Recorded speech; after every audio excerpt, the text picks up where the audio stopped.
안녕하세요. 정신을 깨워주는 글로벌 리더들의 북토크 정글북 시간입니다. 이번 주제 도서는 해롤드 니콜슨 경의 외교론입니다. 자, 학생들도 도입부터 말했지만 사실 책 제목부터 저자명에 이르기까지 쉽지 않은 얘기가 진행될 것처럼 보입니다. 하지만 발표 내내 정말 즐겁고 재밌었습니다. 순발력 있는 진행과 위트가 돋보이기도 했고요. 또 발표를 맡아준 친구들의 목소리가 정말 좋았습니다. 자, 시험 범위에 해당하는 내용도 있다고 하니까요. 자, 이번에 공부하는 느낌으로도 한번 친구들의 발표를 들어보겠습니다. 디플로매시 토크쇼 디톡스에 오신 여러분 환영합니다. 네, 저희는 전지원, 이승은, 신준섭입니다. 저희가 이 인문고전 라디오를 준비하면서 읽은 책은 해롤드 니콜슨의 외교론인데요. 제목만 들어도 재미없으시죠? 네. 저희도 읽는데 너무 힘들었어요. 그러니까 조금 지루하더라도 열심히 들어주시고 저희가 진행할 토익 때에도 패들릿으로 많은 의견 나눠주셨으면 좋겠습니다. 자, 그럼 이 책의 저자인 해롤드 니콜슨에 대해서 한번 알아보고 본격적인 내용으로 들어가 보도록 하겠습니다. 영국의 외교관인 해롤드 니콜슨은 아버지인 아더 니콜슨 밑에서 태어났습니다. 아버지도 외교관이었기에 어린 시절부터 테헤란, 헝가리, 불가리아, 모로코 등 다양한 나라에서 산 경험이 있습니다. 1913년 소설가 비타 삭빌 웨스트라는 여자와 결혼했지만 니콜슨과 그의 아내 모두 가문에서 주도한 일종의 정략 결혼이었기 때문에 썩 내키하지 않았다고 합니다. 1914년부터 1918년까지 약 4년 동안 진행된 제1차 세계대전 시기 동안 런던의 외무부에서 외교관으로서 활동했습니다. 비록 니콜슨 본인과 아내 모두 동성애 애인과 불륜을 저질렀지만 둘 다 본인의 성 정체성을 인정하면서 자신의 성향에 대해 솔직하게 이야기를 나누었다고 합니다. 1929년에는 외교관에 사임하면서 정치인으로서의 활동을 하게 됩니다. 뿐만 아니라 작가, 역사가 등 다양한 분야에 종사했으며 이를 통해 니콜슨 경은 결코 지루하지 않은 삶을 살았다고 볼 수 있겠습니다. 지금부터 제가 외교론에 대해서 책 내용에 대해서 요약을 해드릴 건데 저는 내용 요약을 하고 인상 깊었던 구절을 소개해드리겠습니다. 저는 제2장과 5장에 대해서 말씀을 드릴 건데 첫 번째는 제2장입니다. 제2장은 외교 이론의 발전, 그리고 제5장은 이상적인 외교관에 대하여 요약을 해보겠습니다. 외교 이론은 그저 자신의 종족적 권익에 편협한 개념으로부터 공통의 이익이라는 광범위한 개념으로 발전해왔습니다. 2장에서는 전체적으로 다른 국가와의 관계 유지의 중요성과 그리고 오늘날 대표적으로 거론되는 두 가지의 외교 이론을 설명해주고 있습니다. 이 책의 저자 해롤드 니콜슨 경은 외교 이론의 발전은 배타적인 종족적 권익에 편협한 개념으로부터 포괄적인 공통이익의 광범위한 개념으로 이행되었다라고 정의를 내리며 정책과 협상을 혼돈하지 말아야 한다는 내용을 전하고 있습니다. 당시에 어떠한 동맹국이 규약의 조약을 위배하면 그 동맹국은 자동적으로 국가와 맹약한 다른 모든 국가와의 적이 되었는데 이를 통해서 외교적 이론이 당시 발전되고 있던 당시 사회에도 국가 간의 규율 엄수라는 외교의 기본 원칙은 엄격하게 이루어졌던 것 같습니다. 또한 니콜슨 경은 마키아벨리의 군주론의 내용을 인용하여서 두 가지 외교 및 군주의 통치 방법에 대하여 설명하기도 하였습니다. 5장에서는 외교관은 단정하고 깔끔한 겉모습을 가지고 있어야 하며 언어 능력과 언행이 신사다워야 하고 상부에 대한 충성심, 그리고 마지막으로는 상냥함과 차분함 등 외교관이 갖추어야 할 미덕들을 설명하면서 이 모든 것을 갖춘 외교관이 바로 이상적인 외교관이다라는 말을 하셨는데요. 정말 참 이상적인 외교관이 되기가 참 한번 힘드네요. 저는 이 외교론에 대해서 인상 깊은 구절이 있었는데 제가 아까 위에서 말씀드렸다시피 마키아벨리의 군주론에서 나온 내용이 인용되었는데요. 마키아벨리는 이렇게 말합니다. 전하께서 특히 알아두어야 할 것은 전쟁에 두 가지 방법이 있다는 사실입니다. 하나는 법으로서 싸우는 것이고 다른 하나는 힘으로써 싸우는 것인데 전자는 인간적인 방법이요 후자는 짐승과 같은 방법입니다.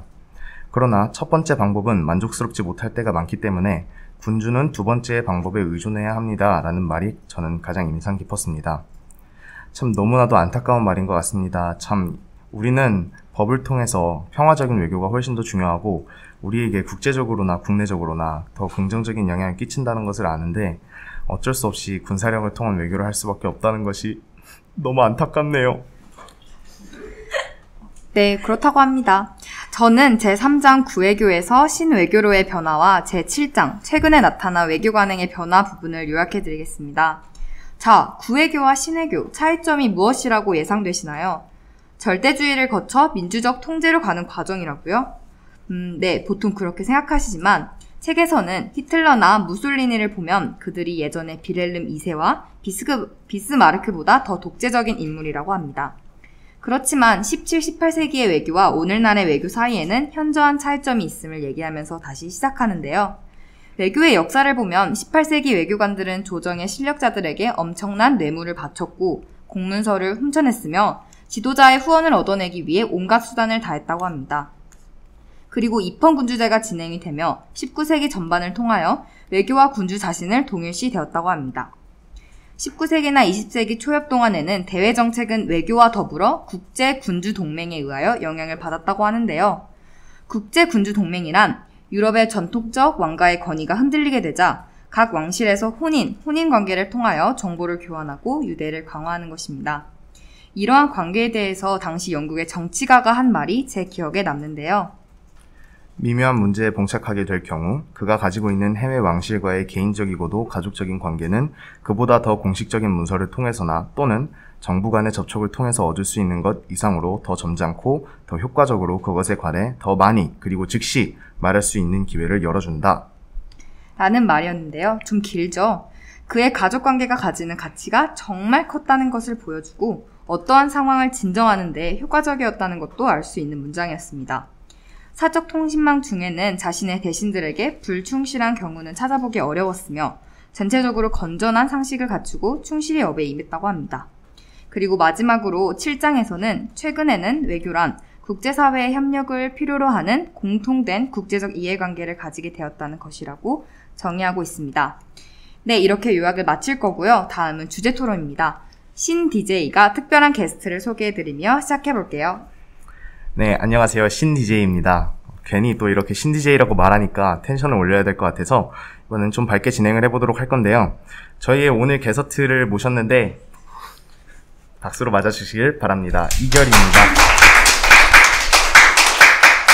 안녕하세요. 디톡스 게스트로 참여하게 된 이결입니다. 저희는 오늘 게스트와 함께 독서 토론을 진행할 건데요. 총 3가지 주제를 다뤄볼까 합니다. 첫 번째 주제는 전사적 외교와 상업적 외교, 그리고 그것을 군주론과 연관지어서 저희의 의견을 나눌 것이고, 두 번째는 그리스인의 외교, 전시이든 평화이시든 간에 수로를 결코 차단하지 않았다라는 그리스인의 외교 방법에 대해서 토의를 해볼 생각입니다.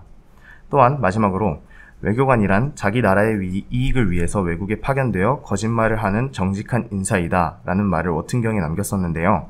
이것에 대한 저희의 생각을 나눠보려고 합니다. 첫 번째, 전사적 외교와 상업적 외교, 군주론과 연관지어서 저희는 이야기를 해볼 건데요. 저희의 전사적 외교를 주장하는 측은 저와 승은이가 해줄 거고요. 상업적 외교를 주장하는 토론자는 지원이와 결의가 해줄 겁니다. 먼저 제가 의견을 말씀드려보도록 하겠습니다. 저는 전사적 외교가 그렇게 부정적이라고 생각하지 않는데요.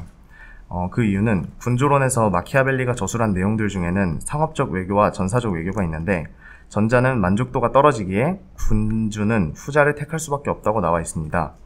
실제로 당시 시대의 외교는 전 세계의 평화를 생각할 겨를이 없었고 모든 국가는 항상 전시 상황에 처해 있었고 군사적으로 위협을 받는 상황이었습니다.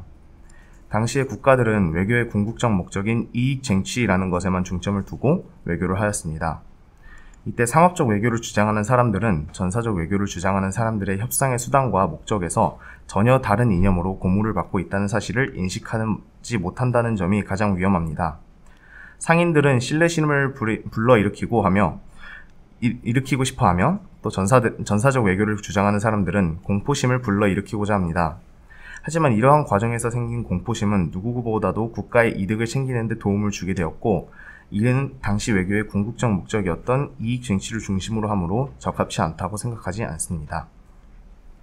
네, 그 다음 저는 상업적 외교를 지지하는 측면에서 말을 해보겠습니다. 외교의 전사적 개념과는 반대로 외교의 상업적, 중상주의적 개념이 있습니다. 적대자와의 타협은 일반적으로 그들의 완전한 파멸보다 더 유익하다는 추정이 이와 같은 협상의 민간적 개념의 기초로 이릅니다.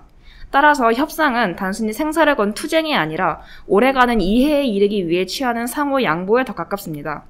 국가적인 명예라는 단어는 국가적인 정직이라는 뜻으로 해석되어야 하며 국위의 문제는 건전한 사업상의 문제를 부당하게 회방해서는 안 됩니다. 즉, 상업적 외교는 협상에서 국가 간의 인간적인 이성과 신뢰, 그리고 정당한 흥정의 통상적인 과정이 필요합니다. 그러나 전사적인 외교는 자국에 대한 상대국의 신뢰를 저버리는 외교 방식이기 때문에 적절하지 않다고 생각합니다. 저도 지원 씨의 의견에 덧붙여보자면 외교의 사전적 정의를 찾아보면 국제사회에서 교섭을 통해 국가 간에 맺는 일체의 관계라는 뜻이 있습니다. 또 여기서 교섭의 뜻을 알아보자면 국제 분쟁을 평화적으로 해결하기 위한 외교활동이라고 나와 있는데요. 이렇게 인권이 존중되는 21세기에 사는 우리로서 외교의 사전적 의미인 국제 분쟁을 평화적으로 해결하는 것이 바람직한 외교활동이라고 생각합니다. 네, 저희 댓글을 지금 한번 읽어보겠습니다. 만약 국익만을 챙기는 외교가 어쩔 수 없다고 인정한다면 우리가 한국 사회에서 배우고 있는 모든 불평등 조약은 타당한 것이 될 수밖에 없겠네요. 심지어 우리가 외교권을 빼앗긴 을선에게까지 말이에요. 이 의견에 대해서 전사적 외교를 주장하시는 신준섭 DJ께서는 어떻게 생각하시는지 여쭤보고 싶습니다. 사실 우리가 한국 사회에서 오늘 요즘 배우고 있는 거는 흥선대원군 보통 다들 세국 정책을 실시할 때 내용을 배우고 있죠. 이때 세국 정책은 다른 나라와의 외교 관계를 거의 인정하지 않고 수교를 거의 끊는다는 말인데, 이때 이렇게 외교 관계를 인정하지 않고 다른 나라와의 수교를 끊는 나라는 거의 없었고 조선도 그 거의 없던 국가 중에 하나였습니다. 여기서 말하고 있는 영국, 미국 또는 여러 가지 서양의 발전된 나라는 아마도 외교 관계를 다른 나라와 활발히 맺고 있었을 것이고, 이때 당시는 사실 오늘날처럼 정보전쟁도 아니고 그냥 군사력을 이용한 전쟁을 통해서 권력을 쟁취하는 것이었기 때문에 당시에는 사실 세계 평화에 대해서 논할 외교 같은 건 없었다고 생각합니다. 그래가지고 이때도 아마 국익을 쟁취하는 것을 중점으로 외교를 하지 않았을까 제 생각을 말씀드려봅니다.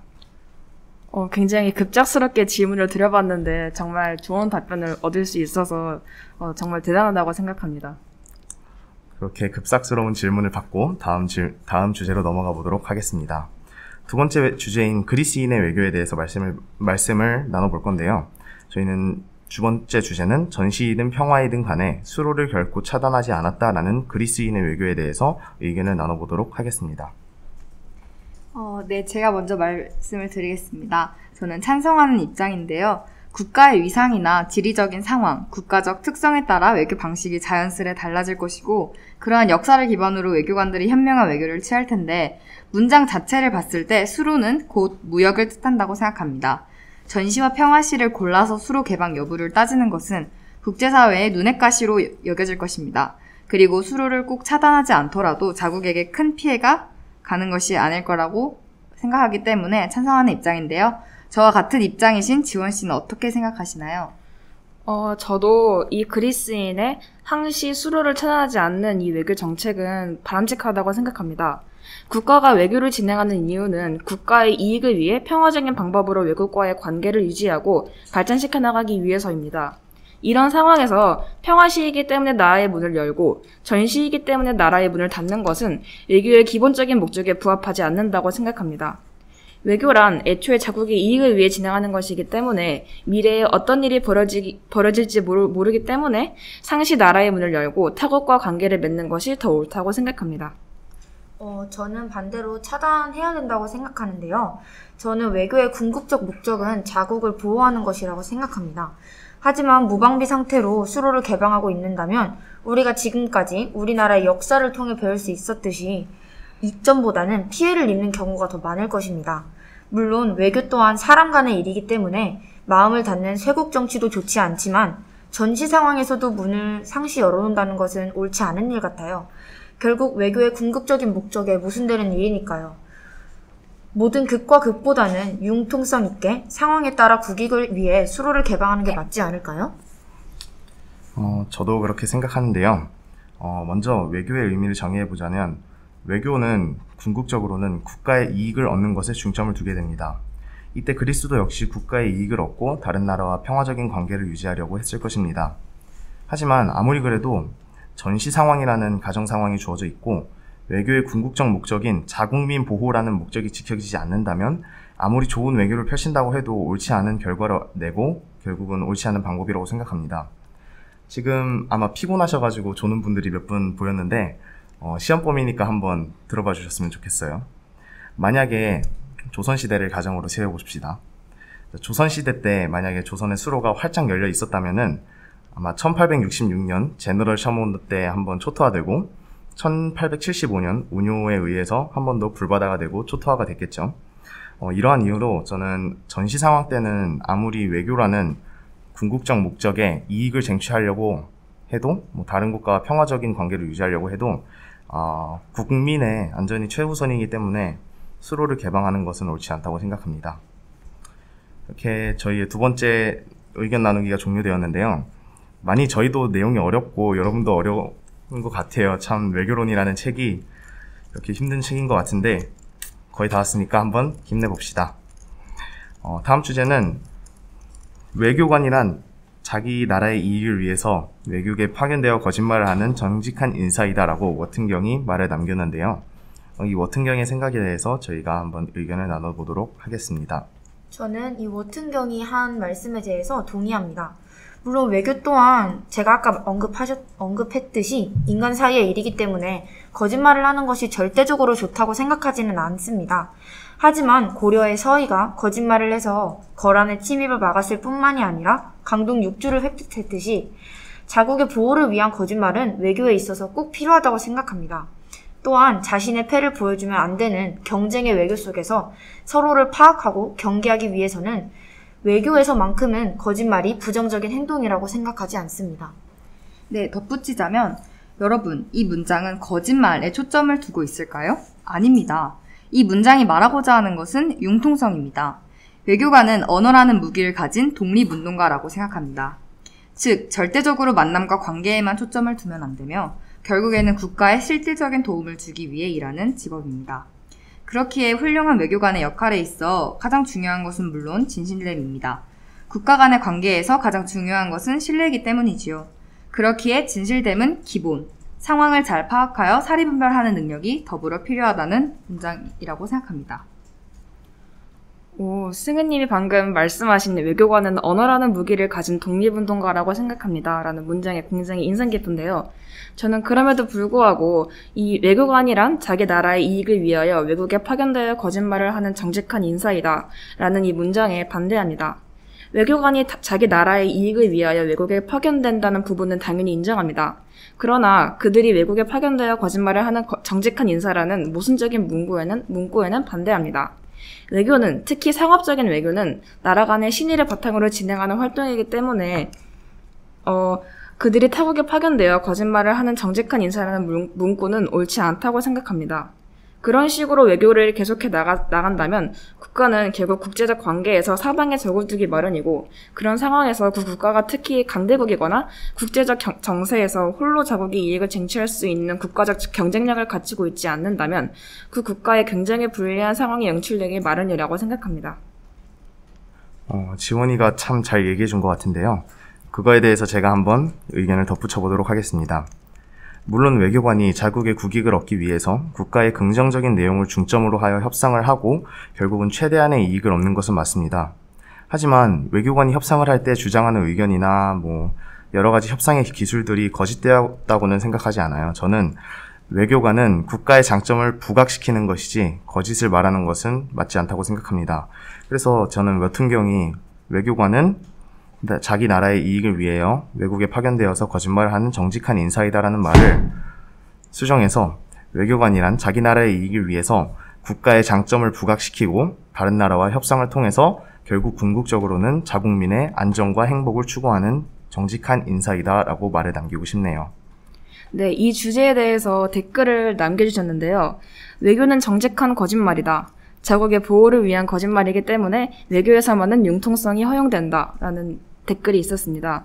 그리고 이 의견에 거짓말도 선이 될 수 있을까요? 라는 질문이 달렸는데요. 여기서는 외교를 정의할 수 있는 것은 이 위에서 말한 본래 문장밖에 없다고 설명해 주시고, 또 거짓말도 선이 될 수 있을까요? 라는 질문에는 절대적인 선의 측면에서는 보기 어려울 것 같지만 자국의 이익 추구라고 보는 편이 조금 더 가깝지 않을까요? 라는 댓글을 남겨주셨습니다. 네, 여러분의 많은 참여 감사드립니다. 여러분의 참여 덕분에 라디오가 더 풍성해진 것 같습니다. 네, 그럼 여기까지 토론을 마치겠고요. 이제 라디오를 슬슬 마무리해보려고 합니다. 청취자 여러분, 우리나라는 단기간에 엄청난 발전을 이룬 작지만 강한 나라, 대한민국입니다. 삼면이 바다인 한반도며 비록 나라의 영토가 작지만 우리나라의 국격을 높일 수 있는 방법 중 하나가 외교입니다. 한국사 시간에서 배웠듯이 우리나라의 위상을 높이기 위해선 타국과의 관계가 핵심이 된다는 것을 느끼셨을 텐데요. 글로벌 리더인 우리들이 미래를 이끌어가기 위해서 지금부터라도 우리나라의 대외관계에 관심을 가지셨으면 좋겠고요. 오늘 저희의 라디오가 외교가 얼마나 중요한지를 다시 한번 느낄 수 있는 시간이 되셨기를 바랍니다. 긴 시간 경청해주셔서 모두 감사합니다. 지금까지 디톡스의 이승은, 신준섭, 전지원, 그리고 게스트 이결이었습니다. 감사합니다.